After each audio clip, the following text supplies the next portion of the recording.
Rural Americans deserve access to the best of what our nation has to offer, especially health care. Across every state and every community, America's rural hospitals are the first line of defense, protecting our families, neighbors, and loved ones. No matter where you live, hospital care doesn't clock out. They're there 24 hours a day, 7 days a week, 365 days a year. Each year, America's over 5,000 hospitals care for millions of patients, providing 24/7 emergency care, delivering babies, cancer treatments, and other life-saving care that patients rely on. Behind every one of those patients are doctors, nurses, and caregivers working tirelessly to keep people healthy and safe. Hospitals are our community's lifelines. They employ our neighbors and keep our families healthy. But now, some in Congress are threatening access to care. Tell Congress, protect patient care to keep America strong. Don't cut rural health care. Excuse me! Taxi! This is the 77 WABC minicast. And we are back here on Katz and Cosby on this snowy day. And boy, in Mexico, it is cartel warfare and American tourists caught in the middle. Really frightening situation, John. And joining us now is the great General Jack Keane. He is a retired four-star general. He's chairman of the Institute for the Study of War, and he's also a Fox News senior strategic analyst. Well, General, what the heck is going on? You, in reference to Iran or Mexico? How about Mexico? Let's Mexico. Start with Mexico. They're closer. I don't think the American people know how it happened, what happened. Well, we formed a joint interagency task force to counter cartels, and it's the multi-agency, as the title implies. They largely are tracking the cartels in terms of what they're doing and where they are doing that. And they're also tracking what we refer to as high-value targets, the leaders. And El Mencho, who they were targeting, they were able to determine where he was located and when he was located at this place. And as a result of that, President Sheinbaum, the president of Mexico, ordered her elite National Guard, who do a lot of these operations, and that's an active duty force, to go in there and take him and part of that cartel down. And it was a very successful operation that they were able to execute. And what's significant about it, this is a huge step forward for President Sheinbaum here in supporting what President Trump has asked her to do. And that is to step up her game and focus on these cartels, and we will help you. And this is while we have always provided some assistance to them, this is the first time we really helped them in taking down either the top cartel leader or the number two cartel leader in Mexico. People debate whether he's number one or number two. So it is significant, given the fact that she's answered President Trump, and hopefully this is the beginning of more operations successfully executed like this. You know what I thought of, Jack Keane? My first thought was, thank goodness we have President Trump. We have a closed border, because if you look at what's going on right now across the border, it's frightening. You see these images of tourists sitting on the beach in Puerto Vallarta, and now the cartels are rivaling each other. They're targeting each other. They may start targeting Americans. It's a frightening situation, though. Well, if they target Americans, President Trump takes no prisoners. Oh, yeah, absolutely. He's going to go in there and flatten them. But what does it mean to the Mexican president, vice president, etc.? Aren't they mean enough to get even? Well, I certainly, yes. The fact of the matter is, there likely will be some repercussions against the government. Whether they can target the leaders or not successfully, that's another matter. I don't believe that they'll do anything about Americans. And the reason for that is, and you just said it, that will unleash President Trump. and they don't want any part of the United States being directly involved in taking down cartels, because obviously our capability is far greater than Mexico's capability. But this is something that President Sheinbaum, we have felt from the beginning, could be doing a lot more. Right. And the president and his people have told her very directly, either you do it or we will do it. So this is her response, and it's a very good response. Yeah, very good. Now to Iran, Jack, Keane, obviously, what's happening? It looks like we got all our assets in the region. What do you think is going to happen? There's some reports that President Trump might do like a pinpoint, sort of a strategic strike, and then say, okay, now you're going to come to the table, or else.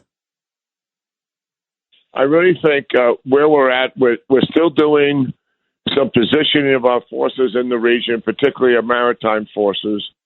But I do believe we're leading towards a combined Israel-United States comprehensive operation that'll take some time to execute, multiple days, if not a couple of 3 weeks, to really conduct a comprehensive attack against the regime in terms of civilian and military leaders, the whole infrastructure that sustains the regime. That's the IRGC, the militia, the rest of the people, the police, everything that helps to prop that regime up. And then a significant focus on the ballistic missile development that they've been recovering from since the June 12-day war. Short-range rockets, likely drone storage areas, and whatever they are doing with their nuclear program, if any progress is truly being made, that would also be on a target list. That's generally speaking what this would consist of. I don't think it's going to be a pinpoint operation or a very limited operation. I think this is going to be quite the contrary, something that's very comprehensive. And so our audience understands the movement of the fighters into the region, the movement of the maritime forces into the region is for two reasons.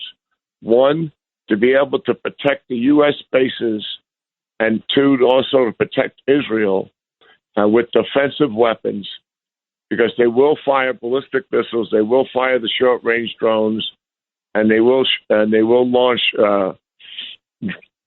They will fire the short-range rockets, and they will launch drones. The second reason for the forces is a comprehensive offensive operation, focusing what I just mentioned, and a lot of it will be done near simultaneously. So it's hundreds of sorties being conducted over a period of time. Based on the effects of those, will determine how long the operation will last. So it'll be condition-based. It's not set in stone, I think, how many days it would take or how many sorties they're going to fly or how many missiles they're going to shoot.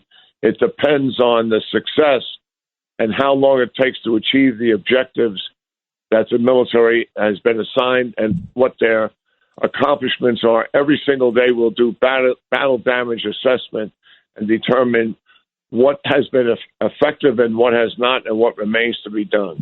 General, who do we put in charge? The man in charge of it, from the United States perspective, is Admiral Bradley Cooper.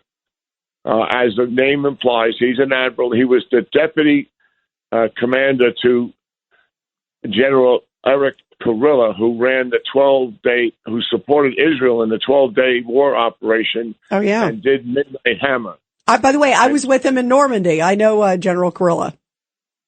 Yes, and General Kurilla retired, and Admiral Cooper has taken his place. He's very, very capable, as was General Kurilla. He's highly thought of in the region. But who's going to take command of Iran, and who's going to be in charge if you get rid of the mullahs?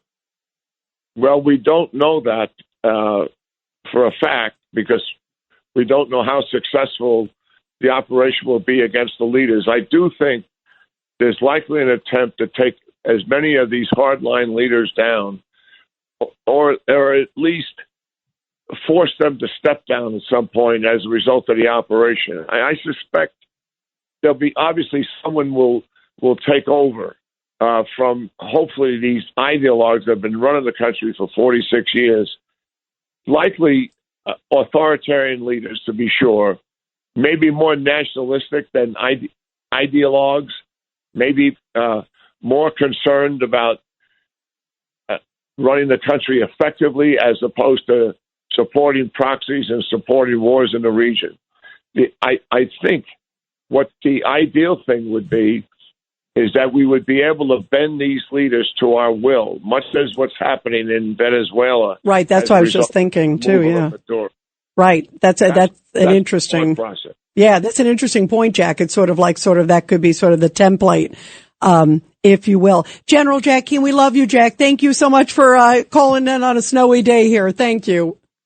Yeah, great talking to you, John and Rita. Thank you so much. Rural Americans deserve access to the best of what our nation has to offer, especially health care. Across every state and every community, America's rural hospitals are the first line of defense, protecting our families, neighbors, and loved ones. No matter where you live, hospital care doesn't clock out. They're there 24 hours a day, 7 days a week, 365 days a year. Each year, America's over 5,000 hospitals care for millions of patients, providing 24/7 emergency care, delivering babies, cancer treatments, and other life-saving care that patients rely on. Behind every one of those patients are doctors, nurses, and caregivers working tirelessly to keep people healthy and safe. Hospitals are our community's lifelines. They employ our neighbors and keep our families healthy. But now, some in Congress are threatening access to care. Tell Congress, protect patient care to keep America strong. Don't cut rural health care.